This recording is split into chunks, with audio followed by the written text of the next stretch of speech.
अल्हम्दुलिल्लाह नहमदुहु व नस्तईनुहु व नस्तगफिरुह व नु'मिनु बिही व नतवक्कलु अलैहि व नऊज़ु बिल्लाहि मिन शुरूरि अनफुसिना व मिन सय्यिआति अअमालिना मन यहदिहिल्लाहु फला मुदिल्ल लहु व मन युद्लिल फला हादिय लहु व नशहदु अन ला इलाहा इल्लल्लाहु वहदहु ला शरीका लहु व नशहदु अन्न सय्यदना व मौलाना मुहम्मदन अब्दुहु व रसूलुहु। अम्मा बाद, क़ाल अल्लाहु तबारक तआला फ़िल क़ुरआनिल मजीद वल फ़ुरक़ानिल हमीद। फ़अऊज़ु बिल्लाहि मिनश शैतानिर रजीम। बिस्मिल्लाहिर रहमानिर रहीम। लक़द कान लकुम फ़ी रसूलिल्लाहि उस्वतुन हसनह।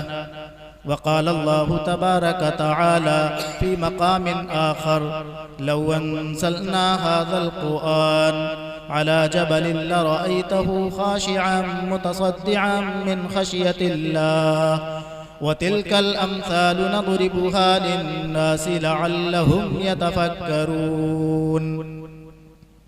सदक़ल्लाहुल अज़ीम। अल्लाहुम्मा सल्लि अला मुहम्मदिन व अला आलि मुहम्मद कमा सल्लैता अला इब्राहीम व अला आलि इब्राहीम इन्नका हमीदुम मजीद। अल्लाहुम्मा बारिक अला मुहम्मदिन व अला आलि मुहम्मद कमा बारकता अला इब्राहीम व अला आलि इब्राहीम इन्नका हमीदुम मजीद। बिरादरान इस्लाम, अज़ीज़ान गिरामी क़द्र, स्टेज पर मौजूद हज़रात उलमाए किराम, अल्लाह ताला ने इस ज़मीन पर जितने भी इंसानों को भेजा है, तमाम मखलूक़ात में इंसानों को सबसे अफजल तरीन मखलूक करार दिया और अपने कलाम पाक में उसका इजहार भी फरमाया, वलक़द कर्रमना बनी आदम, कि इंसान तमाम मखलूक़ात में सबसे बरतर है, सबसे अशरफ है, सबसे अफजल है। और इंसानों में वो लोग जिनका ईमान एक अल्लाह की ज़ात पर है, जिनका ईमान आखिरी पैगंबर हज़रत मुहम्मदुर रसूलुल्लाह सल्लल्लाहु अलैहि वसल्लम की ज़ात गिरामी पर है, जिनका ईमान अल्लाह की आखिरी किताब हिदायत कुरान पाक पर है, जो अपने आप को मोमिन और मुसलमान कहते हैं, उनका मकाम तमाम इंसानों में सबसे बरतर और सबसे अफजल है। क्योंकि दुनिया की तमाम नेमतों में जो सबसे बड़ी नेमत है ईमान की, दुनिया की दौलतों में जो सबसे बड़ी दौलत है ईमान की, वो इसके हिस्से में आई है। उस ईमान की नेमत ने और उस ईमान की दौलत ने इसके मकाम व मर्तबे को तमाम इंसानों में सबसे ज्यादा ऊंचा कर दिया। और अल्लाह ताला ने कुरान पाक में उनकी बरतरी को, उनकी अफजलियत को, उनकी फजीलत को, उनकी अहमियत को और उनको उनकी जिम्मेदारी का एहसास दिलाते हुए इस बात का ऐलान भी कर दिया। फरमाया कुंतुम खैरा उम्मतिन उखरिजत लिन्नास, कि तुम बेहतरीन उम्मत हो। हमने इस दुनिया में जितनी भी उम्मतें भेजी हैं, उन तमाम उम्मतों में तुम बेहतरीन उम्मत हो। जैसे उम्मत हमने तुमको बनाया है, पिछली उम्मतों को ऐसा नहीं बनाया। जो फजीलत आखिरी उम्मत की हैसियत से हमने तुमको दी है, पिछली उम्मतों को नहीं दी। जो हैसियत आखिरी उम्मत के एतबार से हमने तुमको अता की है, वो पिछली उम्मतों को नहीं दी। तुम तमाम उम्मतों में बेहतरीन उम्मत हो, तुम तमाम उम्मतों की सरदार उम्मत हो, तुम तमाम उम्मतों में सबसे ज्यादा फजीलत और सबसे ज्यादा बरतरी की हामिल उम्मत हो। तुम्हारा मकाम व मर्तबा सबसे ऊंचा है। आखिरी उम्मत को आखिरी उम्मत की हैसियत से उनको उनकी जिम्मेदारी का एहसास दिलाया गया कि तुम अपनी जिम्मेदारी का एहसास अपने दिलों में पैदा करो और अपने आप में ये ख्याल करो कि हम तमाम उम्मतों के सरदार हैं, इसलिए हमारा मकाम और हमारा मर्तबा सबसे बुलंदो बाला है। जब हम सबके सरदार हैं और हमारा मकाम और मर्तबा सबसे बुलंद व बाला है, तो फिर हमारी जिम्मेदारियां भी सबसे ज्यादा हैं। और सिर्फ इस अफजलियत को और इस फजीलत को कुरान पाक में अल्लाह रब्बुल इज्जत ही ने बयान नहीं किया, बल्कि खुद हम सब के नबी हजरत मोहम्मदुर रसूलुल्लाह सल्लल्लाहु अलैहि वसल्लम ने अपनी ज़बान मुबारक से भी अपनी इस आखिरी उम्मत की अहमियत और फजीलत को बयान फरमाया। नबी पाक सल्लल्लाहु अलैहि वसल्लम तशरीफ फरमा है, सहाबे कराम बैठे हुए हैं। आप अलैहिस्सलातु वस्सलाम ने सहाबा से फरमाया, ऐ मेरे सहाबा, तुमने ईमान कबूल किया, तुमने अल्लाह की वहदानियत को, उसकी रबूबियत को, उसकी बड़ाई को, उसकी किब्रियाई को दिलो जान से कबूल किया, और मैं मुहम्मदुर रसूलुल्लाह सल्लल्लाहु अलैहि वसल्लम जो अल्लाह का आखिरी नबी की हैसियत से इस दुनिया में आया हूँ, मेरी नबुव्वत और रिसालत को तस्लीम कर लिया। मैं तुम्हारे इस ईमान लाने पर तुमको बशारत और खुशखबरी देता हूँ। लेकिन एक लफ्ज का इजाफा करते हुए नबी पाक सल्लल्लाहु अलैहि वसल्लम ने फरमाया, ऐ मेरे सहाबा, तुम्हारे ईमान लाने पर मैं तुमको एक बशारत और एक खुशखबरी देता हूँ। तुमको एक मर्तबा बशारत है, एक मर्तबा खुशखबरी है। उसके बाद आप सल्लल्लाहु अलैहि वसल्लम ने आखिरी उम्मत को उनकी हैसियत और उनकी बरतरी का एहसास दिलाते हुए फरमाया, ऐ मेरे सहाबा, और जो लोग तुम्हारे बाद आएंगे, आखिर में आएंगे, उनका मामला ये होगा कि वो भी ईमान लाएंगे। अगर वो भी ईमान लाते हैं तो उनके ईमान लाने पर उनको 7 मर्तबा बशारत और 7 मर्तबा खुशखबरी। सहाबा हैरान रह गए, या रसूल अल्लाह सल्लल्लाहु अलैहि वसल्लम, बात समझ में नहीं आई कि हमारे लिए एक मर्तबा जन्नत की बशारत और हमारे बाद में आने वाले लोगों के लिए 7 मर्तबा जन्नत की बशारत, 7 मर्तबा जन्नत की खुशखबरी। या रसूल अल्लाह सल्लल्लाहु अलैहि वसल्लम, माजरा समझ में नहीं आया। आप अलैहिस्सलातु वस्सलाम ने फरमाया, ऐ मेरे सहाबा, बात यह है कि तुम तो वो हो जिन्होंने मेरे चेहरे को देखा है, तुम तो वो हो जिन्होंने मेरी जुल्फों को देखा है, तुम तो वो हो जिन्होंने मेरी जबान से निकले हुए कलिमात को सुना है, तुम तो वो हो जिन्होंने मेरी नमाजों को देखा है, तुम तो वो हो जिन्होंने मेरे रोजों को देखा है, तुम तो वो हो जिन्होंने मेरे हज और उम्रे को देखा है, तुम तो वो हो जिन्होंने इशारा हुआ तो चांद को टुकड़े होते देखा है, तुम तो वो हो जिन्होंने सूरज को डूबकर फिर से निकलते देखा है, तुम तो वो हो जिन्होंने एक कटोरा दूध से 70 लोगों को अपना पेट भरते देखा है, तुम तो वो हो जिन्होंने मशकीज़े के अंदर चंद कतरे पानी से 1500 लोगों को अपनी जरूरतें पूरी करते देखा है, तुम तो वो हो कि जिधर भी हाथ लग गया तो उसकी किस्मत बदल गई, जिधर नजरें उठ गई उसका मुकद्दर बदल गया,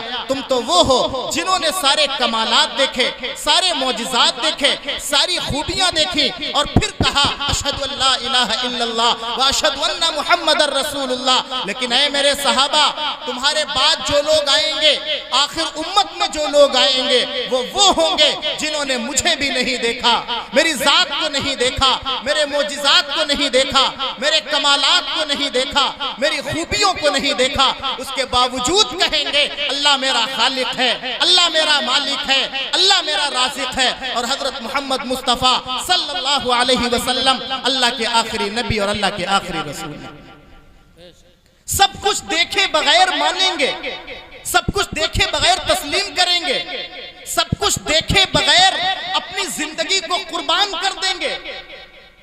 इसलिए उनके लिए 7 मर्तबा बशारत और 7 मर्तबा खुशखबरी। ये वो उम्मत है जिसको अल्लाह रब्बुल इज्जत कुरान करीम में फरमाए कि तुम बेहतरीन उम्मत हो, तुम उम्मतों की सरदार हो। अल्लाह के नबी सल्लल्लाहु अलैहि वसल्लम फरमाए कि ऐ आखिर में आने वाले लोगों, तुम्हारे ईमान लाने की वजह से तुमको 7 मर्तबा बशारत और 7 मर्तबा खुशखबरी।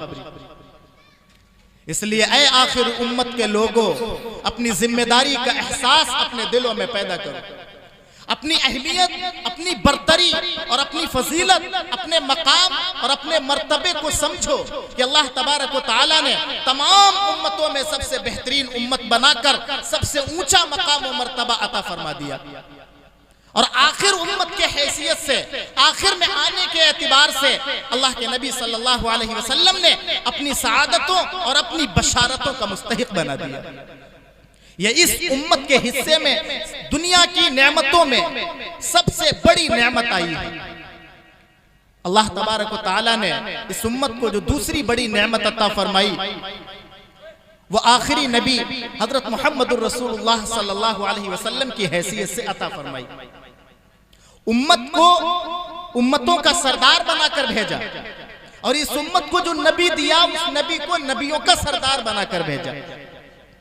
उम्मत को तमाम उम्मतों में सबसे अफजल तरीन उम्मत बनाया और उम्मत को जो नबी दिया उस नबी को तमाम नबियों में सबसे अफजल तरीन नबी बनाया।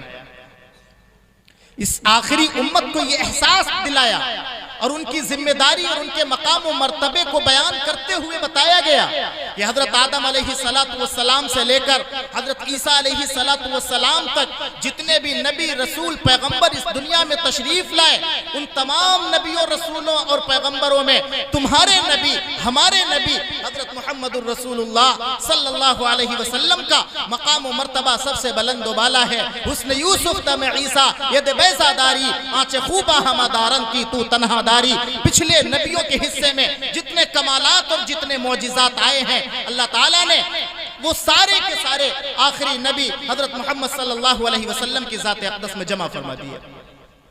दुनिया का ऐसा कोई कमाल और दुनिया का कोई ऐसा मौजिज़ा और दुनिया की तमाम तर खूबियां अल्लाह ताला ने अपने नबी सल्लल्लाहु अलैहि वसल्लम को अता फरमा दी। नबी की खूबियों को और नबी के कमालात को अगर ये उम्मत समझ जाए और जान जाए और दिलो जान से उनको तस्लीम कर ले तो समझ आ जाएगा कि अल्लाह तबारक व तआला ने इस उम्मत पर अपना कितना बड़ा इनाम फरमाया है। सहाबा कराम रिज़वानुल्लाहि ताला अलैहि मजमईन ने अपने नबी सल्लल्लाहु अलैहि वसल्लम के मकाम और मर्तबे को और आप सल्लल्लाहु अलैहि वसल्लम की हैसियत को समझा था। अल्लाह तबारक व तआला ने उन लोगों को दुनिया में ही उनका मुकद्दर चमका दिया, आसमान से उनके लिए जन्नत की बशारतें आने लगी। नबी पाक सल्लल्लाहु अलैहि वसल्लम के मकाम और मर्तबे को समझने के लिए अगर सीरत की किताबों का मुताला करें तो पता चलता है कि अल्लाह तबारक व तआला ने इस उम्मत को जो नबी दिया है वो नबी कितनी ज्यादा फजीलतों का मालिक है, वो नबी कितनी ज्यादा खूबियों का हामिल है, वो नबी कितने ज्यादा मकाम और मर्तबे वाला है। अल्लाह के नबी अलैहिस्सलातु वस्सलाम तशरीफ फरमा है। एक शख्स आया और कहने लगा कि ऐ मोहम्मद सल्लल्लाहु अलैहि वसल्लम, आप दावा करते हैं कि मैं अल्लाह का नबी हूं, आप दावा करते हैं कि मैं अल्लाह का आखिरी रसूल हूं, मैं आपकी नबुव्वत को सच मान लूंगा, आपकी रिसालत को कबूल कर लूंगा, लेकिन शर्त एक है। बताओ शर्त क्या है? वो शख्स कहने लगा है मोहम्मद सल्लल्लाहु अलैहि वसल्लम, वो शर्त यह है कि हमारी नजरों के सामने जो एक बहुत बड़ा दरख्त खड़ा है और बहुत पुराना दरख्त है, अगर उसको आप अपने पास बुला लें तो मैं मान लूंगा कि वाकई आप अल्लाह के नबी और अल्लाह के रसूल हैं। आप अलैहिस्सलातु वस्सलाम ने उस शख्स की दावत पर यह सोचकर कि शायद ये शख्स दामन इस्लाम से वाबिस्ता हो जाए, अल्लाह के नबी सल्लल्लाहु अलैहि वसल्लम ने सामने खड़े दरख्त को इशारा किया। दरख्त रास्ते के दूसरे किनारे पर था, दरख्त अपनी जगह से उठा, रास्ते को चीरता हुआ अल्लाह के नबी सल्लल्लाहु अलैहि वसल्लम के कदमों में आकर झुक गया। और सिर्फ नबी के कदमों में आकर झुका ही नहीं, बल्कि रिवायत में है कि उस दरख्त ने 3 मरतबा कहा कि मोहम्मद सल्लल्लाहु अलैहि वसल्लम आप अल्लाह के सच्चे रसूल हैं, मैं गवाही देता हूँ आप अल्लाह के सच्चे रसूल हैं। 3 मरतबा उस दरख्त ने नबी पाक सल्लल्लाहु अलैहि वसल्लम की सदाकत की और आप सल्लल्लाहु अलैहि वसल्लम की नबुव्वत और रिसालत की गवाही दी। आप अंदाजा लगाएं कि नबी का इशारा हुआ, दरख्त ने अपनी जगह छोड़ी, रास्ते को चीरता हुआ नबी के कदमों तक आया और 3 मरतबा नबी की सदाकत की, नबी की सच्चाई की, नबी की नबुव्वत और रिसालत की गवाही देता है और फिर अपनी जगह वापस जाकर खड़ा हो जाता है। उस शख्स ने यह मंजर देखा तो फौरन पुकार उठा, अशहदु अल्ला इलाहा इल्लल्लाह व अशहदु अन्ना मुहम्मदर रसूलुल्लाह। मैं भी गवाही देता हूं कि अल्लाह एक है, और मैं भी गवाही देता हूं कि हजरत मोहम्मद सल्लल्लाहु अलैहि वसल्लम आप अल्लाह के आखिरी नबी और अल्लाह के आखिरी रसूल हैं। इतनी खूबियों का मालिक नबी अल्लाह तबारक व तआला ने इस उम्मत को अता फरमाया। हजरत अबू हुरैरा रज़ी अल्लाह तआला एक दिन नबी पाक सल्लल्लाहु अलैहि वसल्लम की खिदमत में आए, कहने लगे या रसूल अल्लाह सल्लल्लाहु अलैहि वसल्लम, ये चंद खजूरें लेकर आया हूं, आप इनको अपने हाथ मुबारक में लेकर इन पर बरकत की दुआ फरमा दें। नबी पाक सल्लल्लाहु अलैहि वसल्लम ने हजरत अबू हुरैरा रज़ी अल्लाहु अन्हु के हाथों से वो खजूरें अपने हाथों में ले ली और उन पर बरकत की दुआ फरमा दी। और हजरत अबू हुरैरा से फरमाया कि अबू हुरैरा, जाओ इन खजूरों को अपने थैले में डाल लो और इसी थैले से खजूरें निकाल निकाल कर खाते रहना। हजरत अबू हुरैरा रज़ियल्लाहु ताला अन्हु फरमाते हैं कि मैं अल्लाह के नबी सल्लल्लाहु अलैहि वसल्लम की खिदमत से वापस आया और वो खजूरें मैंने थैले में डाल ली और वो थैला लाकर अपने घर में रख दिया। उसके बाद मेरा मामूल बन गया कि मैं हमेशा उस थैले से खजूरें निकालता, खुद खाता, अपने घर वालों को खिलाता, घर में कोई मेहमान आता तो उन मेहमानों को भी वो खजूरें खिलाता। अल्लाह के नबी सल्लल्लाहु अलैहि वसल्लम जब तक हमारे दरमियान हयात रहे, हमारे थैले में खजूरें खत्म नहीं हुई, इसी तरह बाकी रही। अल्लाह के नबी सल्लल्लाहु अलैहि वसल्लम का विसाल हो गया। सैयदना अबू बकर सिद्दीक रज़ियल्लाहु ताला अन्हु का जमाना आया। सैयदना अबू बकर सिद्दीक रज़ियल्लाहु ताला अन्हु का 2 साल दौरे खिलाफत है। हजरत अबू हुरैरा रज़ियल्लाहु अन्हु फरमाते हैं, अबू बकर सिद्दीक रज़ियल्लाहु ताला अन्हु के उस 2 साल दौरे खिलाफत में भी मैं खजूरें निकाल कर खाता रहा, घर वालों को खिलाता रहा, मेहमानों को खिलाता रहा, मेरे थैले में खजूरें बाकी रही। हजरत अबू बकर सिद्दीक रज़ियल्लाहु ताला अन्हु का भी इंतकाल हो गया। सैयदना उमर फारूक रज़ियल्लाहु ताला अन्हु खलीफा बने। सैयदना उमर फारूक रज़ियल्लाहु ताला अन्हु का तकरीबन 10 साल का खिलाफत का जमाना है। हजरत अबू हुरैरा रज़ियल्लाहु ताला अन्हु फरमाते हैं, इन 10 साल दौरे खिलाफत उमर में भी मैं उसी थैले से खजूरें निकाल कर खाता रहा, घर वालों को खिलाता रहा, मेहमानों को खिलाता रहा, खजूरें थैले में बाकी रही। फरमाते हैं सैयदना उमर फारूक रज़ियल्लाहु ताला अन्हु की भी शहादत का वाकया पेश आ गया। सैयदना उस्मान गनी रज़ियल्लाहु ताला अन्हु का दौरे खिलाफत आया। तकरीबन 12 साल का जमाना है हजरत सैयदना उस्मान गनी रज़ियल्लाहु ताला अन्हु की खिलाफत का। हजरत अबू हुरैरा रज़ियल्लाहु ताला अन्हु फरमाते हैं, इस दौरे उस्मानी में भी मैं उस थैले से खजूरें निकालता रहा, खाता रहा, घर वालों को खिलाता रहा, मेहमानों को खिलाता रहा, मेरे थैले में खजूरें बाकी रही। नबी का जमाना गुजरा, थैले में खजूर खत्म न हुई। फारूक आजम का जमाना गुजरा, थैले में खजूरें खत्म न हुई। अबू बकर सिद्दीक का जमाना गुजरा, थैले में खजूरें खत्म न हुई। उस्मान गनी का 12 साल का जमाना गुजर गया, थैले में खजूरें खत्म न हुई। हजरत उस्मान गनी रज़ियल्लाहु ताला अन्हु की शहादत का दर्दनाक वाकया पेश आ गया। बागियों ने मेरे घर पे भी चढ़ाई कर दी। जिस जमाने में हजरत उस्मान को शहीद किया गया वो अजीब ही गमनाक और वहशतनाक दौर था। हजरत अबू हुरैरा फरमाते हैं कि मेरा थैला भी एक बागी के हाथ लग गया, वो थैला उसने जमीन पर पलट दिया, थैले की सारी खजूरें निकलकर जमीन पर गिर गईं, मेरे थैले की बरकत खत्म हो गई। हजरत अबू हुरैरा फरमाते हैं 25 साल के लंबे जमाने तक अल्लाह के नबी सल्लल्लाहु अलैहि वसल्लम की बरकत की दुआ का नतीजा था कि मेरे थैले में खजूर खत्म न हुई। मेरा ईमान था अगर कयामत की सुबह तक वो थैला जमीन पर पलटा न जाता तो उस थैले से खजूरें खत्म न होती। यह है हमारा नबी, यह है हमारा नबी, यह है हमारा रसूल जो अल्लाह तबारक व तआला ने बतौर नेमत के आखिरी उम्मत को अता फरमाया। ये एहसास दिलाया कि हमने तुम्हें वो नबी दिया है जो पिछली उम्मतों को नहीं दिया, हमने तुम्हें वो रसूल दिया है जो पिछली उम्मतों को नहीं दिया, हमने तुम्हें वो पैगंबर दिया है जो पिछली उम्मतों को नहीं दिया। तुम उम्मत के एतबार से भी बेहतरीन उम्मत हो और तुम नबी और रसूल के एतबार से भी सबसे अफजल तरीन नबी और रसूल अपने दरमियान रखते हो। अल्लाह के नबी सल्लल्लाहु अलैहि वसल्लम मस्जिद नबवी में तशरीफ फरमा है, अकेले बैठे हुए हैं। अबू बकर सिद्दीक रज़ियल्लाहु ताला अन्हु तशरीफ लाए। अस्सलामु अलैका या रसूल अल्लाह। अबू बकर क्या बात है, चेहरे पर बड़ी परेशानी के आसार नजर आते हैं। या रसूल अल्लाह सल्लल्लाहु अलैहि वसल्लम 3 दिन हो चुके हैं, खाने को कुछ भी मैसर नहीं हुआ। भूख की शिद्दत मुझे आपके दरवाजे तक खींच कर लाई है, शायद आपके पास कुछ खाने को मुझे मिल जाए। अबू बकर सिद्दीक रज़ियल्लाहु ताला अन्हु अपना ये दर्द सुना ही रहे थे। सैयदना उमर फारूक रज़ियल्लाहु ताला अन्हु भी तशरीफ ले आए। अस्सलामु अलैका या रसूल अल्लाह। उमर क्या बात है या रसूल अल्लाह सल्लल्लाहु अलैहि वसल्लम, मुझ पर भी 3 दिन गुजर चुके हैं, खाने को कुछ नहीं मिला, सोचा शायद आपके दरे अक़दस से कुछ खाने को मैसर हो जाए। अल्लाह के नबी सल्लल्लाहु अलैहि वसल्लम ने दोनों की बातों को सुना तो अपने जिस्म से भी अपने कुर्ते को उठाया, कहा अबू बकर और उमर, मुझ पर भी 3 दिन गुजर चुके हैं, खाने को कुछ नहीं मिला, मेरे पास कुछ नहीं है जो मैं तुम दोनों को खिला सकूं।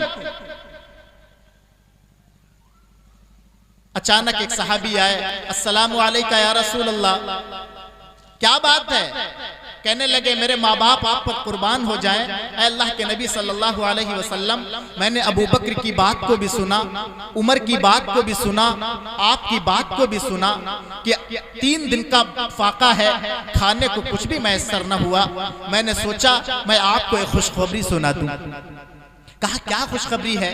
कहा या रसूलुल्लाह सल्लल्लाहु अलैहि वसल्लम, आपके सहाबी हजरत मिक़दाद इब्नुल अस्वद रज़ियल्लाहु ताला अन्हु के घर आज ही बहुत सारी खजूरें आई हैं और मैंने देखा है कि उनके घर के सहन में खजूरों का ढेर लगा हुआ है।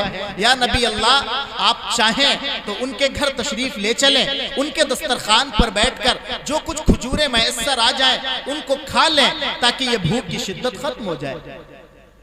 अल्लाह के नबी सल्लल्लाहु अलैहि वसल्लम ने अबू बकर उमर रज़ियल्लाहु अन्हुमा से फरमाया कि चलो। 4 अफराद पर मुश्तमिल ये छोटी सी जमात रात की तारीकी और रात के अंधेरे में मस्जिद नबवी से निकलती है और सैयदना हजरत मिक़दाद इब्नुल अस्वद रज़ियल्लाहु ताला अन्हु के दरवाजे पर पहुंचती है। मिक़दाद इब्नुल अस्वद रज़ियल्लाहु ताला अन्हु के दरवाजे पर दस्तक दी ताकि दरवाजा खोला जाए। मिक़दाद इब्नुल अस्वद रज़ियल्लाहु ताला अन्हु ने अपनी बेटी से फरमाया कि बेटी, इस रात के वक्त में दरवाजे पर कौन है? बेटी दरवाजे तक आई तो बेटी ने दरवाजे पर जो देखा है तो उसके तो होश उड़ गए और वो खुशी की वजह से कूदने लगी और दौड़कर पीछे को गई और अपने बाप से फरमाया, अब्बा जान, आज तो किस्मत के वारे न्यारे हो गए, आज तो हमारे दरवाजे पर दुनिया की वो दौलत चल कर आई है कि जिसके दरवाजे पर चलकर जाने में लोग अपना बड़ा नसीब समझते हैं। सारी दुनिया चलकर जिसकी दौलत पर जाती है, जिसके दरवाजे पर जाती है, आज वो दौलत खुद चलकर हमारे दरवाजे पर आई है। कहा क्या हुआ? कहा अब्बा जान, अल्लाह के नबी सल्लल्लाहु अलैहि वसल्लम अबू बकर और उमर के साथ दरवाजे पर तशरीफ फरमाए। दरवाजा खोला गया। मिक़दाद इब्नुल अस्वद रज़ियल्लाहु ताला अन्हु का चेहरा भी खुशी की वजह से तमतमा रहा है। फदा का अबी व उम्मी, मेरे माँ बाप आप पर कुर्बान हो या रसूलुल्लाह सल्लल्लाहु अलैहि वसल्लम, इस रात के वक्त में आपने क्यों तकलीफ उठाई मेरे घर आने की? आप खबर कर देते, मिक़दाद इब्नुल अस्वद आपके दरवाजे तक पहुंच जाता। या रसूलुल्लाह सल्लल्लाहु अलैहि वसल्लम तशरीफ रखें। आप अलैहिस्सलातु वस्सलाम बैठ गए। मिक़दाद इब्नुल अस्वद ने पूछा, या रसूल अल्लाह, इस रात की तारीकी में आने की वजह क्या है? आप अलैहिस्सलातु वस्सलाम ने फरमाया, मिक़दाद, अबू बकर पर भी फाका है, उमर पर भी फाका है, मुझे भी खाने को कुछ नहीं मिला।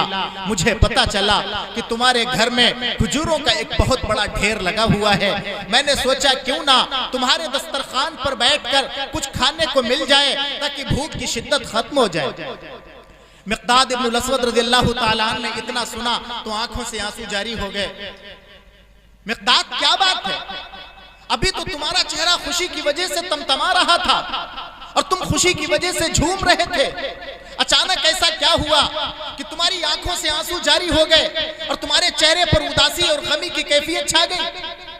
या रसूलुल्लाह सल्लल्लाहु अलैहि वसल्लम, जब आप मेरे घर तशरीफ लाए तो मैंने सोचा आज मुझसे ज्यादा किस्मत वाला और नसीबे वाला इंसान कोई इस दुनिया में नहीं है। लेकिन जब मुझे पता चला कि भूख की शिद्दत आपको खींचकर मेरे दरवाजे तक लाई है या रसूलुल्लाह सल्लल्लाहु अलैहि वसल्लम, तो मेरी सारी खुशी खत्म हो गई। वजह यह है, आपके आने से पहले मैंने सारी खजूरें मदीने के गरीबों में खैरात कर दी। या रसूलुल्लाह सल्लल्लाहु अलैहि वसल्लम, अब तो मेरे पास भी आपको खिलाने के लिए कुछ नहीं है। अल्लाह के नबी अलैहिस्सलातु वस्सलाम ने फरमाया, मिक़दाद, परेशान मत हो। मिक़दाद मिक़दाद परेशान मत हो। आप अलैहिस्सलातु वस्सलाम ने अपनी चादर मुबारक उतारी और उतार कर मिक़दाद इब्नुल अस्वद के हवाले की और कहा, मिक़दाद मेरी ये चादर हाथ में पकड़ लो, क्या तुम्हारे घर में कोई खजूर का पेड़ खड़ा है? कहने लगे, या रसूलल्लाह खजूर का कोई दरख्त कोई पेड़ तो नहीं है, हाँ खजूर का एक सूखा तना हमारे घर में खड़ा है, बड़े लंबे जमाने से सूख चुका है। आप अलैहिस्सलातु वस्सलाम ने फरमाया, मिक़दाद मेरी ये चादर लेकर जाओ और उस खजूर के तने के नीचे बिछा दो और खजूर के तने से कहना कि ए खजूर के तने, अल्लाह के नबी सल्लल्लाहु अलैहि वसल्लम मेरे घर में तशरीफ फरमा है, वो तुझसे खजूरें तलब कर रहे हैं। मिक़दाद इब्नुल अस्वद फरमाते हैं कि मैंने वो चादर ली और चादर जाकर उस खजूर के सूखे तने के नीचे बिछाई और मैंने कहा कि ऐ खजूर के खुश्क तने, अल्लाह के नबी सल्लल्लाहु अलैहि वसल्लम तुझसे खजूरें तलब फरमा रहे हैं। मिक़दाद कहते हैं, मेरा इतना कहना था, वही खजूर का सूखा हुआ तना हरा भरा हो गया, शाखें निकलने लगी, पत्ते निकलने लगे, फल आने लगे, फल पकने लगे और फल पकने के बाद झड़ झड़ कर चादर पर गिरने लगे। चादर खजूर के फलों से भर गई। मैंने चादर को लपेटा, उठाया, अल्लाह के नबी सल्लल्लाहु अलैहि वसल्लम की खिदमत में लाकर रख दी। आप अलैहिस्सलातु वस्सलाम ने उस चादर से खजूरें उठाकर खाई, अबू बकर को खिलाई, उमर को खिलाई, आने वाले सहाबी को खिलाई और फरमाया, मिक़दाद तुम भी खाओ। मिक़दाद ने भी खाई और फरमाया, ये खजूरें बचाकर अपने घर वालों के लिए रख लो। मिक़दाद कहते, मैंने सारी खजूरें लपेटी और उसके बाद चादर को उठाया और झाड़ दिया, लेकिन बाद में समझ आया मेरा तो ईमान है, अगर ये चादर क़यामत तक उठाई न जाती तो वो खजूर का सूखा तना इसी तरह से खजूरें गिराता रहता। ये कमाल है हम सब के नबी हज़रत मुहम्मदुर रसूलुल्लाह सल्लल्लाहु अलैहि वसल्लम का। ऐसी अजीम खूबियों और ऐसी अजीम फजीलतों का मालिक बनाया अल्लाह के नबी सल्लल्लाहु अलैहि वसल्लम को। आप अलैहिस्सलातु वस्सलाम ने मस्जिद नबवी में एक दिन ऐलान फरमाया कि मेरे सहाबा, सुना है कि मदीने में एक शख्स बहुत बड़ा गुस्ताख है, इस्लाम को गालियां देता है, अल्लाह को गालियां देता है, रसूल को गालियां देता है। कौन है तुम में से जो उसकी जबान को बंद कर दे? और जो उसकी जबान को बंद कर देगा वो अल्लाह की तरफ से बहुत बड़े इनाम का मुस्तहिक करार पाएगा। साहबा फरमाते हैं कि शाम के वक्त अल्लाह के नबी सल्लल्लाहु अलैहि वसल्लम ने ऐलान फरमाया, सारे के सारे सहाबा मस्जिद से उठे और अपने अपने घरों के लिए रवाना हो गए, लेकिन हर एक अपने दिल में ये आरज़ू और ये तमन्ना लेकर अपने घर को गया है कि आज अल्लाह के नबी सल्लल्लाहु अलैहि वसल्लम के इस हुक्म को मैं पूरा करूंगा। हर एक की तमन्ना और हर एक की आरज़ू है। सोचने लगा, रात का वक्त है, अंधेरा छा गया है, सुबह बेदार होंगे, जल्दी उठेंगे और उसका काम तमाम करके नबी की खिदमत में पहुंचेंगे और मिलने वाले इनाम के मुस्तहिक करार पाएंगे। सारे लोग इन्हीं तमन्नाओं और आरज़ुओं को लेकर अपने अपने घरों को रवाना हो गए।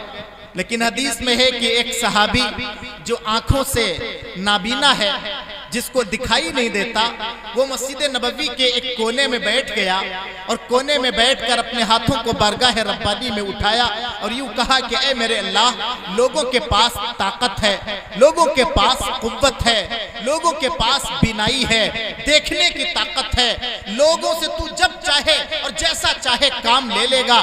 मेरे मौला, मैं तो कमजोर इंसान हूँ, देख भी नहीं सकता, कोई चीज को अच्छी बुरी तमीज भी नहीं कर सकता। मेरे मौला, मैं इन तमाम लोगों में कमजोर हूँ, लेकिन तू तो बहुत बड़ी ताकत वाला है, तू तो कुव्वत वाला है, तू तो गलबे वाला है।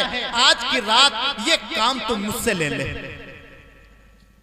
आज की रात तू ये काम मुझसे ले ले। वो नाबीना सहाबी अल्लाह की बारगाह में दुआ करके मस्जिद नबवी से बाहर निकले, अपने घर नहीं गए बल्कि उसी दुश्मन रसूल के घर गए और जाने के बाद उस दुश्मन रसूल का काम तमाम किया, उसकी जबान को बंद किया और फिर वहां से छलांग लगाई, जिसके नतीजे में उनके पैर की हड्डी टूटी। फिर भी घर नहीं गए, उसी टूटी हुई टांग को घसीटते हुए मस्जिद नबवी में आए और आकर एक कोने में बैठ गए। उधर अल्लाह ने जिब्रील को भेजा, नबी को खुशखबरी सुना दी गई, या रसूल अल्लाह सल्लल्लाहु अलैहि वसल्लम, जिस बात का ऐलान किया था उस काम को किसी और ने नहीं बल्कि तुम्हारे नाबीना सहाबी ने कर दिया है। अल्लाह की तरफ से उस नाबीना सहाबी को सलाम पेश कर देना।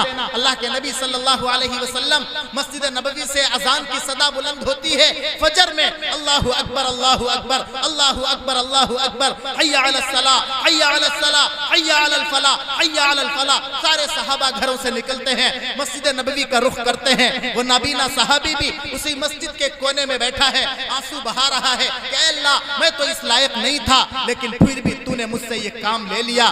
अल्लाह के नबी अलैहिस्सलातु वस्सलाम तशरीफ लाए, फजर की नमाज अदा की गई।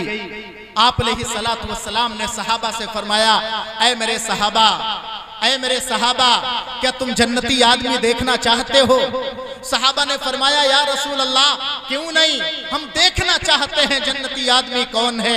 अल्लाह के नबी अलैहिस्सलातु वस्सलाम ने फरमाया, अगर तुम कोई जन्नती आदमी देखना चाहते हो तो वो सामने नाबीना सहाबी बैठा है, उसे देख लो, वो जन्नती है और ऐसा जन्नती है जिसको अल्लाह आसमान से सलाम पेश करता है।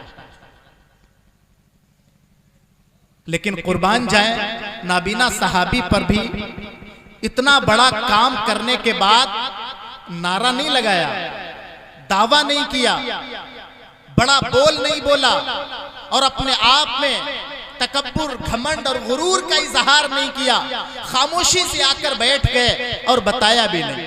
अल्लाह के नबी सल्लल्लाहु अलैहि वसल्लम ने नाबीना सहाबी को अपने पास बुलाया, कहने लगे, या रसूलुल्लाह सल्लल्लाहु अलैहि वसल्लम, काम तो अल्लाह ने मेरी जात से ले लिया, मेरे पैर की हड्डी टूट गई। आप अलैहिस्सलातु वस्सलाम ने फरमाया, कोई बात नहीं, आपने अपनी ज़बान मुबारक से अपना लुआब दहन, अपना थूक मुबारक निकाला और निकालने के बाद नाबीना सहाबी की टूटी हुई पैर की हड्डी पर यूं करके मल दिया। नबीना सहाबी फरमाते हैं कि नबी का थूक मुबारक लगना था, नबी का हाथ मुबारक लगना था, मुझे ऐसा लगा जैसे मेरी इस हड्डी का टूटना तो दरकिनार, मेरे कभी इस पैर में दर्द तक नहीं। इतना अजीमुशान नबी और इतना अजीमुशान रसूल अल्लाह तबारक व तआला ने इस उम्मत को अता फरमाया,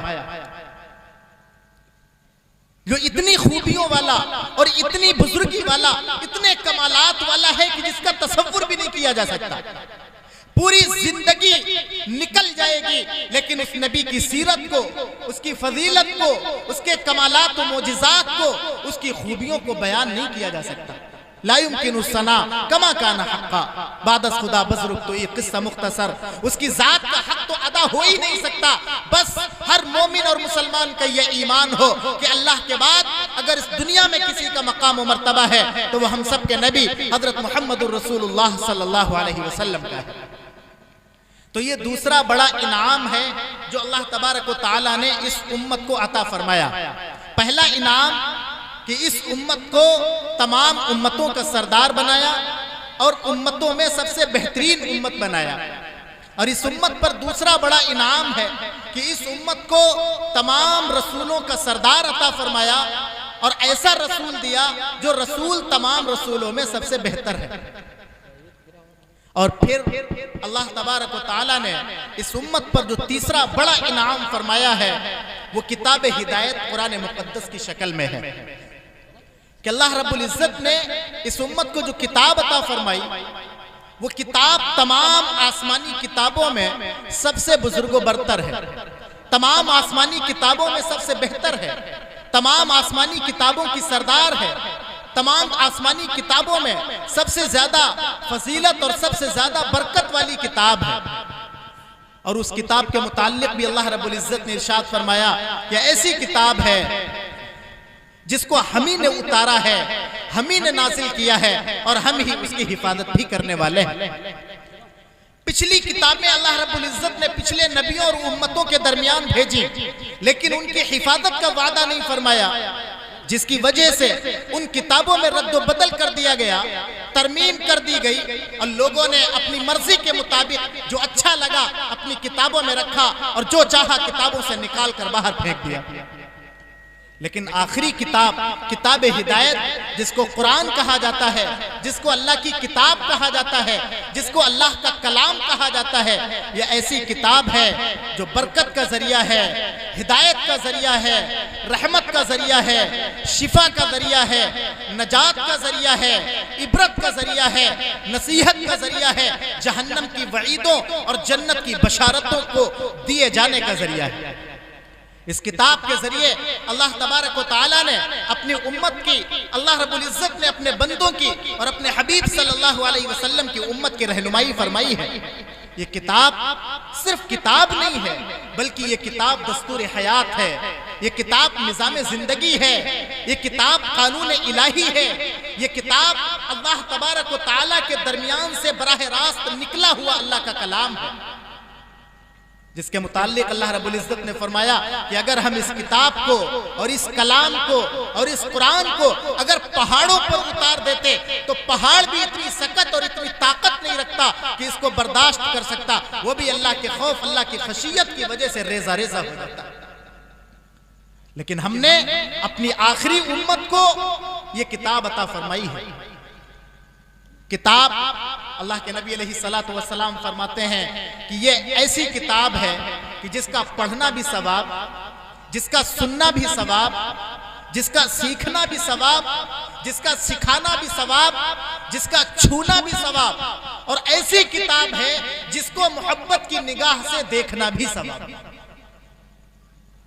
और पढ़ने वालों के मुताल्लिक अल्लाह के नबी अलैहिस्सलातु वस्सलाम फरमाते हैं कि खैरुकुम मन तअल्लमल कुरान व अल्लमा, कि तुम में सबसे बेहतर इंसान वो है जो इस कुरान को सीखने सिखाने वाला है, कुरान को पढ़ने और पढ़ाने वाला है।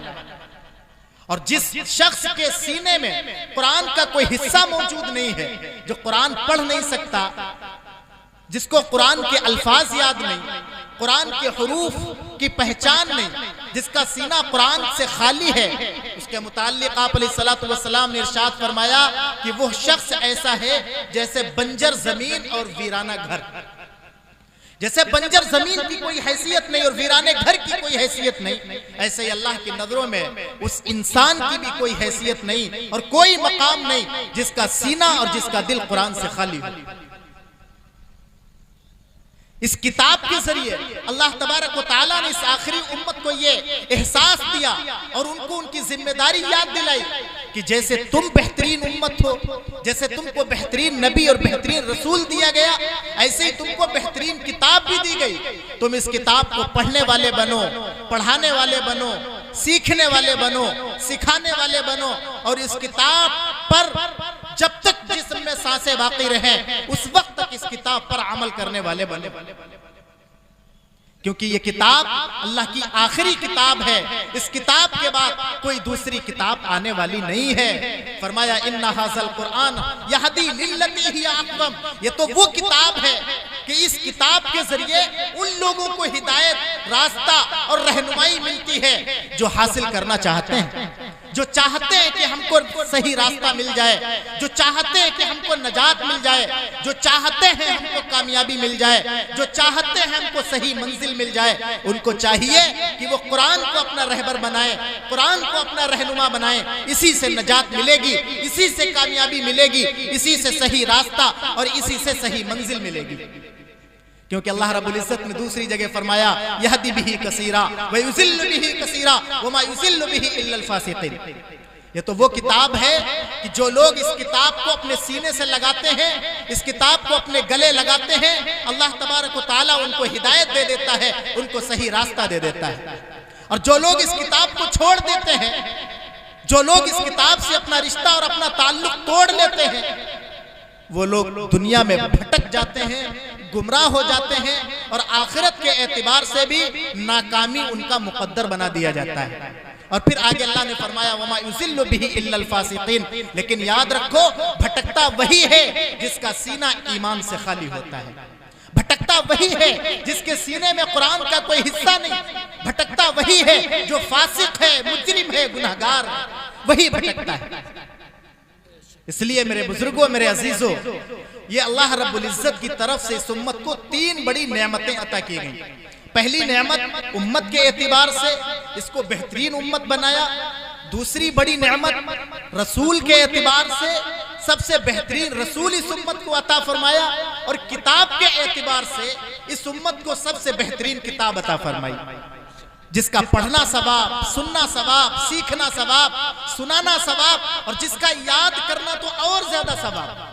अल्लाह के नबी अलैहिस्सलातु वस्सलाम ने फरमाया, जो इस कुरान को याद कर लेता है, हिफ्ज कर लेता है, अपने सीने में महफूज कर लेता है, उसका मकाम व मर्तबा अल्लाह तबारक व तआला ने ये बनाया है कि कल क़यामत के दिन हाफिज़े कुरान से कहा जाएगा पढ़ते जाओ। और कैसे पढ़ते जाओ? जल्दी नहीं, ठहर कर पढ़ते जाओ। वरत्तिलिल कुरान तरतीला, तरतील के साथ पढ़ते जाओ, ठहर कर पढ़ते जाओ। एक आयत पढ़ोगे, एक दर्जा तुम्हारा बुलंद कर दिया जाएगा। तुम जितना कलामुल्लाह पढ़ते चले जाओगे, तुम्हारे दर्जे बुलंद होते चले जाएंगे, और फिर आखिरी तुम्हारा दर्जा वही होगा जहां पर तुम्हारी जबान से कुरान के आखिरी कलिमात निकलेंगे। इतना ऊंचा दर्जा और इतना ऊंचा मकाम मिलेगा उस शख्स को जो कुरान का हाफिज होगा। और फिर अल्लाह के नबी सल्लल्लाहु अलैहि वसल्लम ने और ज्यादा उनकी बर्तरी को बढ़ाते हुए फरमाया कि ऐसे लोग जिनका फैसला जहन्नम में जाने का हो चुका होगा, उनकी बख्शिश, उनकी नजात और उनकी मगफिरत का जरिया बना दिया जाएगा कुरान मुकद्दस के हाफिज को। जहन्नम में जाने वाले लोगों की नजात और बख्शिश का जरिया बना दिया जाएगा कुरान के हाफिज को। लेकिन यहाँ पर एक नुक्ता है, वो नुक्ता ये है कि जिसने कुरान याद किया, कुरान का हाफिज बना, कुरान पर अमल किया, अल्लाह ने उसको ये मकाम दिया कि पढ़ता चला जा, इन दर्जों पर चढ़ता चला जा, तेरे कहने से हम जहन्नमियों को जन्नत में जाने का जरिया बना देंगे। लेकिन वहीं उन हुफ्फाज़ कुरान के वालिदैन, उनके माँ बाप भी होंगे। माँ बाप ने अपनी जिंदगी का एक बड़ा हिस्सा लगा दिया होता है अपनी औलाद को हाफिज बनाने में। माँ बाप ने अपनी जिंदगी का कीमती सरमाया खर्च कर दिया होता है अपने बच्चे को हाफिज कुरान बनाने में। माँ बाप ने अपनी जिंदगी के बेहतरीन औकात खर्च कर दिए होते हैं अपनी औलाद को हाफिज कुरान बनाने में। शायद माँ बाप अल्लाह की बारगाह में ये शिकवा न कर सके कि मेरे मौला, मेरा बच्चा हाफिज बन गया, उसने कुरान की दौलत को अपने सीने में महफूज कर लिया, जिसके नतीजे में तूने उसके दर्जों को तो बुलंद कर दिया, लेकिन मेरे मौला, मैं तो इसका बाप था, मैं तो इसकी माँ थी, मैंने तो अपनी मेहनतें लगा दी थी, अपना सरमाया लुटा दिया था, मुझे क्या मिला? मेरे मौला ने फरमाया, मैं तुमको भी महरूम नहीं करूंगा। अल्लाह के नबी अलैहिस्सलातु वस्सलाम फरमाते हैं, कुछ ऐसे लोग नजर आएंगे जिनके सरों पर नूर के ताज रखे होंगे और वो बड़े रोशन होंगे, चमकदार होंगे, सूरज से ज्यादा उनकी रोशनी होगी। लोग पूछेंगे, मेरे मौला, ये कौन लोग हैं जिनके सरों पर नूर के ताज रखे हैं और जो सूरज की रोशनी से ज्यादा चमकदार है? अल्लाह रब्बुल इज्जत फरमाएगा, ऐ लोगों, ये उन लोगों के माँ बाप हैं जो हाफिज़े कुरान हैं। जैसे हाफिज़े कुरान के दर्जों को हमने बुलंद किया, ऐसे ही उनके माँ बाप के दर्जे को भी बुलंद कर दिया कि उनके सरों को नूर के ताज से जगमगा दिया और सजा दिया। इसलिए बड़े बरकत वाले और बड़े फजीलत वाले हैं वो लोग भी और वो वालिदैन और माँ बाप भी जो अपने बच्चों को कुरान का हाफिज बनाते हैं। आज का ये जलसा भी उसी मुनासिबत से है। आज के जिस समाज और जिस मुआशरे में हम रहते हैं, उस समाज और मुआशरे का हाल ये है कि बज़ाहिर तो हमारा समाज और हमारा मुआशरा ऐसा लगता है जैसे बहुत ज्यादा तालीम याफ्ता है और बहुत ज्यादा पढ़ा लिखा है। आप अगर तारीख इस्लाम पर गौर करें तो जिस जमाने में अल्लाह के नबी सल्लल्लाहु अलैहि वसल्लम इस दुनिया में तशरीफ लाए, उस जमाने को जमाने जाहिलियत कहा जाता है। उस दौर को दौरे जाहिलियत कहा जाता है। जिहालत, गुमराही, जलालत, अदम तालीम उनके यहाँ बिल्कुल आम थी। हजरत उमर रज़ियल्लाहु ताला अन्हु फरमाते हैं कि हमारे उस अरब के समाज और अरब के मुआशरे का हाल ये था कि गिनती के चंद लोग थे जो लिखना पढ़ना जानते थे। बाकी चीजें उनको जो भी थी उनके पास, वो सब उनको विरसे में मिला था। लेकिन लिखना पढ़ना गिनती के चंद लोग थे जो जानते थे। उस जमाने को जाहिलियत का दौर और जाहिलियत का जमाना कहा जाता था। उस जमाने को सबसे बदतरीन समाज और बदतरीन मुआशरा करार दिया जाता था। जो उस जमाने का तालीम याफ्ता और तालीम याफ्ता मुआशरा था, वो अरब के लोगों को बद्दू, अरब के लोगों को गंवार, अरब के लोगों को एराबी, अरब के लोगों को सबसे ज्यादा कमतर समझा करते थे। अल्लाह के नबी सल्लल्लाहु अलैहि वसल्लम की 23 साल की छोटी सी मेहनत के नतीजे में, 23 साल की मेहनत के नतीजे में और 23 साल की जुद्दोजहद के नतीजे में अल्लाह तबारक व तआला ने उसी समाज और उसी मुआशरे को जो सबसे ज्यादा बेपढ़ा लिखा, सबसे ज्यादा गैर तालीम याफ्ता, सबसे ज्यादा अबतर हालत रखने वाला मुआशरा था, उसको अल्लाह के नबी सल्लल्लाहु अलैहि वसल्लम ने अपनी 23 साल की मेहनत के नतीजे में इतना ज्यादा पढ़ा लिखा और इतना ज्यादा तालीम याफ्ता बना दिया कि अल्लाह तबारक व तआला ने फरमाया कि हम इनसे राजी हैं, ये हमसे राजी हैं। और दुनिया की कौमों को उन्होंने अपने पैरों तले झुकने पर मजबूर कर दिया। जिस इलाके में निकल गए, जिस मैदान में निकल गए और जिस मुल्क में भी निकल गए, उन्होंने अपना डंका बजा दिया। अल्लाह के नबी सल्लल्लाहु अलैहि वसल्लम की जहां बहुत सारी खूबियां हैं और बहुत सारी सिफात हैं, उनमें से एक खूबी ये है, अल्लाह के नबी सल्लल्लाहु अलैहि वसल्लम फरमाते हैं इन्नमा बुइस्तु मुअल्लिमा, कि मुझको मुअल्लिम बनाकर इस दुनिया में भेजा गया है। सिखाने वाला, पढ़ाने वाला, सिखलाने वाला, तालीम को आम करने वाला इस दुनिया में मुझको बनाकर भेजा गया है। और याद रखें कि पूरी दुनिया की तारीख में जितने भी मज़ाहिब हैं, जितने भी धर्म हैं, जितनी भी दुनिया के कौमें हैं और उन कौमों के पास जितनी भी किताबें हैं, किसी किताब में, किसी कौम में, किसी मज़हब में, किसी धर्म में इतनी ज्यादा तालीम को हासिल करने की कोशिश नहीं की गई जितनी मजहब इस्लाम में की गई।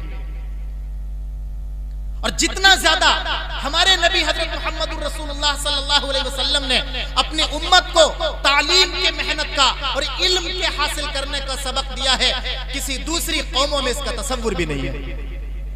क्योंकि हमारी जो किताब है कुरान, उसका पहला हुक्म नमाज के बारे में नहीं आया, उसका पहला हुक्म रोजे के बारे में नहीं आया, उसका पहला हुक्म ज़कात के बारे में नहीं आया, उसका पहला हुक्म सदका और खैरात के बारे में नहीं आया, उसका पहला हुक्म नवाफिल पढ़ने के बारे में नहीं आया, उसका पहला हुक्म हज और उम्रे करने के बारे में नहीं आया, उसका पहला हुक्म तस्बीह चलाने के बारे में नहीं आया, बल्कि पहला हुक्म जो कुरान का था वो इक़रा बिस्मि रब्बिकल लज़ी खलक, पढ़ो उस रब के नाम से जो सारी कायनात का खालिक और सारी कायनात का मालिक है। कुरान का सबसे पहला हुक्म है पढ़ने के बारे में, कुरान का सबसे पहला हुक्म है तालीम के बारे में, कुरान का सबसे पहला हुक्म है इल्म के बारे में। क्योंकि जब इल्म आता है तभी नमाजें सही होती हैं, जब इल्म आता है तभी रोजे सही होते हैं, जब इल्म आता है तभी ज़कात की अदायगी का एहतिमाम होता है, जब इल्म आता है तभी हज और उम्रे का तरीका समझ आता है, जब इल्म आता है तभी तस्बीहात का मजा आता है, जब इल्म आता है तभी दुनिया के तमाम नेक कामों के करने का सलीका मिलता है, जब इल्म आता है तब अच्छे बुरे की तमीज होती है, जब इल्म आता है तब सही गलत का फर्क होता है, जब इल्म आता है तो इंसान को मारिफत खुदाबंदी हासिल होती है, जब इल्म आता है तो दिलों में खौफ इलाही पैदा होता है, जब इल्म आता है तो दिल अल्लाह की खशियत से मामूर होते हैं, जब इल्म आता है तो हलाल और हराम की तमीज होती है, जब इल्म आता है तो जायज और नाजायज का फर्क समझ आता है, जब इल्म आता है तभी अखलाक आते हैं, जब इल्म आता है तभी किरदार अच्छा होता है, जब इल्म आता है तभी समाज में शर्मो हया आती है, जब इल्म आता है तभी दुनिया की कौमें मुहज्जब बनती हैं और अच्छे किरदार की और अच्छे अखलाक की मालिक बनती हैं। जिन कौमों के पास इल्म नहीं होता, जिन कौमों के पास तालीम नहीं होती, वो कौमें दुनिया के एतबार से सबसे बदतरीन कौमें तस्वुर की जाती हैं। और यह सिर्फ अरब के समाज और अरब के मुआशरे का हाल नहीं था, बल्कि आज जिस समाज और जिस मुआशरे में हम रहते हैं, जिसको हम मुस्लिम समाज और मुस्लिम मुआशरा कहते हैं, आज पूरी दुनिया की कौमें इस मुस्लिम समाज को और इस मुस्लिम मुआशरे को सबसे ज्यादा बदतरीन और सबसे ज्यादा गैर तालीम याफ्ता और सबसे ज्यादा मुहज्जब गैर मुहज्जब और सबसे ज्यादा गंदे किरदार और गंदे अखलाक की मालिक समझती है। जिस कौम को सबसे ज्यादा इल्म के हासिल करने का शौक दिलाया गया हो, जिस कौम को सबसे पहली कुरान की आयत तालीम के बारे में उतारी गई हो, जिस कौम को उसका नबी बताता हो कि मैं तुम्हें दुनिया में पढ़ाने और सिखाने के लिए आया हूं, जिस कौम को सबसे ज्यादा अच्छे अमल करने की तलकीन की गई हो, आज वो कौम दुनिया में सबसे ज्यादा तालीम में पिछड़ गई। सबसे ज्यादा वो कौम दुनिया में तालीम में पिछड़ गई। ना तो इस कौम के पास दीन का इल्म बाकी रहा, ना इस कौम के पास दुनिया का इल्म बाकी रहा। सिर्फ एक तालीम की बात नहीं होती, जहां एक तरफ अल्लाह ने, उसके रसूल ने दीन की तालीम को हासिल करने का हुक्म दिया है और उसकी फजीलतें बयान फरमाई, वहीं इस उम्मत को यह भी बताया गया कि तुमको दुनिया की कौमों के साथ चलने के लिए और कौमी धारे में शामिल होने के लिए दुनिया के साथ साथ जितने भी उलूम व फनून हो सकते हैं उनको भी हासिल करने की कोशिश करनी चाहिए। और ये सिर्फ कोई यूं ही हवाई बात नहीं है, बल्कि सर्वे बताता है और रिपोर्ट बताती है कि पिछली मनमोहन सरकार ने खुद एक कमीशन बनाया था और उस कमीशन के जिम्मे ये बात सौंपी गई कि आप पूरे मुल्क का सर्वे करें और सर्वे करने के बाद रिपोर्ट पेश करें कि मुस्लिम समाज और मुस्लिम मुआशरे में तालीम की शरह कितनी है, एजुकेशन का रेशियो कितना है और एजुकेशन का ड्रॉप आउट कितना है। उस कमीशन ने सर्वे करने के बाद जो गवर्नमेंट को रिपोर्ट सौंपी, उस रिपोर्ट में जो सबसे ज्यादा हमारे लिए चौंकाने वाली, हैरतज़दा कर देने वाली और सबसे ज्यादा गौर करने वाली बात है वो ये है, वो कमीशन और वो सर्वे और वो रिपोर्ट ये कहती है कि मुस्लिम समाज हिंदुस्तान में तालीम के एतबार से दलितों से भी पीछे चला गया, दलितों से भी पीछे चला गया। क्या कभी हमने सोचा है क्या इस कौम के पास दौलत की कमी है, क्या इस कौम के पास वसाइल की कमी है, क्या इस कौम के पास असबाब की कमी है, क्या इस कौम के पास माल की फरावानी नहीं है? सब कुछ है, सब कुछ है। हजारों हजार, लाखों लाख, करोड़ों करोड़ रुपया इसराफ और बेजा फजूल खर्ची में खर्च होता है, लेकिन तालीम का शौक दिलों से निकल गया, इल्म के हुसूल का शौक दिलों से निकल गया। आज हमारा समाज जिस मुआशरे और जिस समाज की जानिब उंगली उठाती है और हम सुबह से शाम तक और शाम से सुबह तक जिन लोगों के लिए बातें करते हैं कि आज वो हुकूमत में है, वो सत्ता में है, वो इख्तिदार पर काबिज हैं, पूरे मुल्क की चाबी उनके हाथों में है, क्या कभी गौर किया है उसके पीछे उनकी 100 सालों की मेहनत है, उसके पीछे उनकी 100 सालों की मेहनत है। कभी शोर नहीं मचाया, कभी हंगामा नहीं किया, कभी सड़कों पर नहीं उतरे, कभी बड़ी कॉन्फ्रेंसें नहीं की, कभी बेजा रुपया और बेजा पैसा नहीं बहाया, बल्कि जमीनी सतह पर काम किया, जमीनी सतह पर काम किया। और काम क्या किया? उनके पास primary school, middle school, college, universities, academia, IAS IPS तक के इदारे उनके पास मौजूद हैं। प्राइमरी सतह से लेकर और बड़ी बड़ी एकेडमिक इदारे उनके पास मौजूद हैं। उन्होंने तालीम पर मेहनत की, इल्म पर मेहनत की और 100 साल लगा दिए इस मेहनत पर। 100 साल की मेहनत के बाद आज उनको ये फल मिला है और वो उस फल को खा रहे हैं। अल्लाह का उसूल है, जो मेहनत करता है अल्लाह उसको उसका बदला देता है। इन्नल्लाह ला युज़िउ अजरल मुहसिनीन, चाहे मोमिन हो, मुसलमान हो या गैर ईमान वाला हो, जो भी मेहनत करता है अल्लाह उसको उसकी मेहनत का बदला जरूर देता है। उन्होंने मेहनत की, अल्लाह ने उनको फल दे दिया। हम सिर्फ बुराई करते रहे, सिर्फ बुराई करते रहे, आपस में लड़ते रहे, झगड़ते रहे, आपस में एक दूसरे के खिलाफ बातें करते रहे, एक दूसरे पर रुपया और पैसा बहाते रहे, तालीम का शौक दिलों से निकाल दिया, पिछड़ते चले गए। गैरों से क्या शिकवा शिकायत करना? अल्लाह ने जो मौका दिया है उस मौके को गनीमत जानो। अल्लाह ने उस मौके को गनीमत जानो। आज इस मुल्क में मुस्लिम समाज और मुस्लिम मुआशरे का मुस्तकबिल तालीम के बगैर नहीं। अगर दुनिया के नक्शे पर ज्यादा दिनों तक जिंदा रहना है और दुनिया के नक्शे पर बाकी रहना है तो फिर अपना सब कुछ छोड़कर तालीम के मैदान में उतरना होगा और ये अहद करना होगा कि आधी रोटी खाएंगे, अपने बच्चों को पढ़ाएंगे इंशाअल्लाह। ये पीछे लिखा हुआ है, तालीमी बेदारी कॉन्फ्रेंस। अपने बच्चों को आधी रोटी खाएंगे, अपने बच्चों को पढ़ाएंगे। और ये तय कर लीजिए कि हमारे घर का कोई भी बच्चा, चाहे छोटा हो चाहे बड़ा, ना तो दीन की तालीम से ना आशना रहे और ना ही दुनिया की तालीम से ना आशना रहे। उसके एक हाथ में कुरान हो तो दूसरे हाथ में साइंस हो। वो अल्लाह की खालिकियत को, उसकी मालिकियत को, उसकी रबूबियत को, उसकी किबरियाई को, उसकी बड़ाई को अपनी जबान से बोलता हो और दिल में इस बात का यकीन और इस बात का एतकाद जमाए हुए हो कि हमारा खालिक मालिक राज़िक सिर्फ और सिर्फ अल्लाह है। और फिर इसके साथ साथ वो दुनिया की कौमों के साथ कंधे से कंधा मिलाकर खड़ा हो जाए और दुनिया के जिस मैदान में जाए, दुनिया के लोग उसकी कदमों में और उसकी ठोकरों के आगे हों। अगर हमारा मुस्लिम समाज और मुस्लिम मुआशरा सिर्फ 10-15 सालों तक ये अहद कर ले कि हमें ना तो किसी को जिताना है, न किसी को हराना है, न किसी के चक्कर में पड़ना है, कोई हमारा नहीं है, सब सब्ज ख्वाब दिखाएंगे, अच्छे अच्छे वादे करेंगे और चले जाएंगे। हमें यह तय कर लेना है कि 10 से 15 साल तक हमें किसी की तरफ नहीं देखना है, सिर्फ तालीम पर मेहनत करना है। तो आप यकीन जानिए 15 साल के बाद इस समाज का और इस मुआशरे का नक्शा ही कुछ और होगा।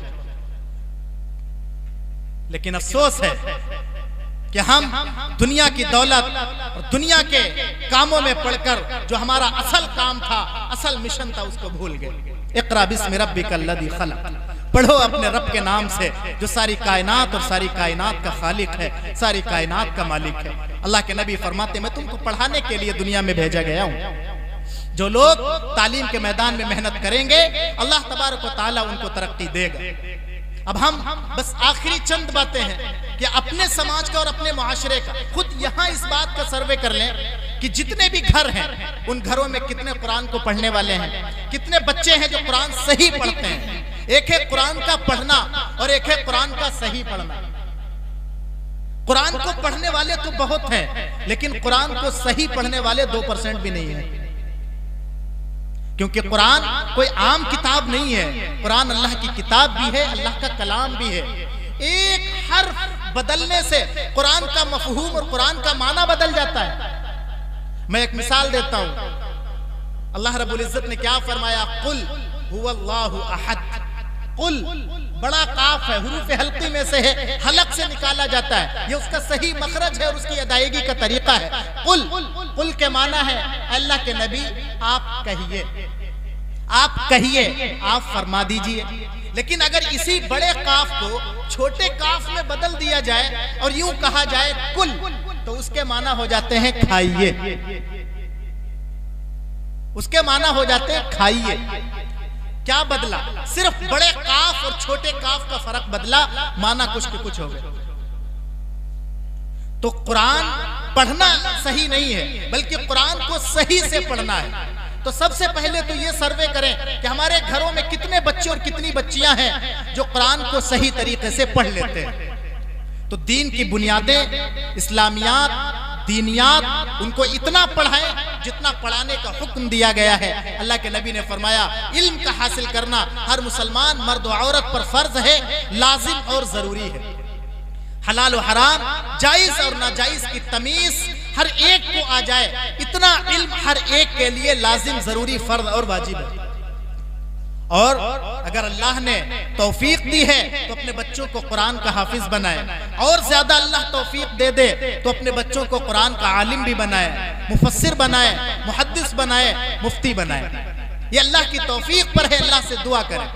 दूसरी तरफ जो बच्चे दीनियात पढ़ चुके हैं, इस्लामियात पढ़ चुके हैं, तो उनको काम पे न लगाएं, उनको काम पे न लगाएं। जो मदरसे नहीं जाना चाहते, कुरान का हिफ्ज नहीं करना चाहते, आलिम नहीं बनना चाहते, उन बच्चों को स्कूल में जरूर पढ़ाएं। और स्कूल की पढ़ाई 5वां कोई पढ़ाई नहीं है, 8वां पढ़ाई नहीं है, 10वां पढ़ाई नहीं है। अब तो 10वां भी बोर्ड खत्म हो गया।